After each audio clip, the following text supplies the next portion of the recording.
Добрый день, меня зовут Сергей Санхядов.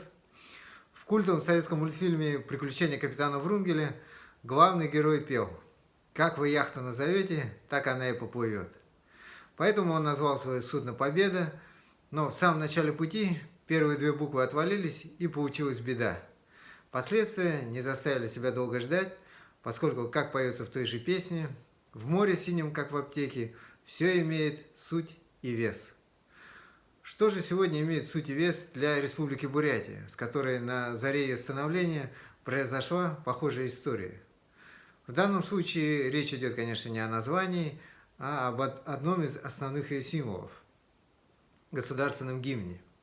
Для любого общества гимн – это своего рода маяк, подсознательно ориентируясь на который, оно прокладывает себе путь вперед. Какой же путь задает нам таежная озерная степная? Всем известна строка, завершающая первый куплет: «Будь счастлива, родная сторона».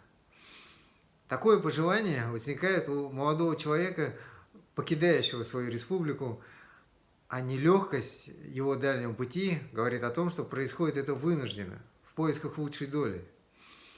Знакомая ситуация, не правда ли? Кроме того, в таежно-озерной не употребляется слово «мы». Гимн республики поется от первого лица в единственном числе. Это изначально исключает необходимую установку на совместное развитие и сплоченность. Стоит ли после этого удивляться тому, что мы никак не можем объединить свои усилия для того, чтобы сделать жизнь на своей родине достойной? Немецкий психотерапевт Пизешкин обнаружил, что неосторожно используемые слова программируют болезни человека. В данном случае речь идет о болезнях общества, но суть от этого не меняется. Что заявляем, то и имеем. В то же время, для того, чтобы сменить эти установки на более позитивные, достаточно понять и запомнить текст гимна на бурятском языке. А для того, чтобы облегчить техническую сторону этого вопроса, рекомендую посмотреть специальный выпуск проекта «Бурядар Дулгарел 2.0».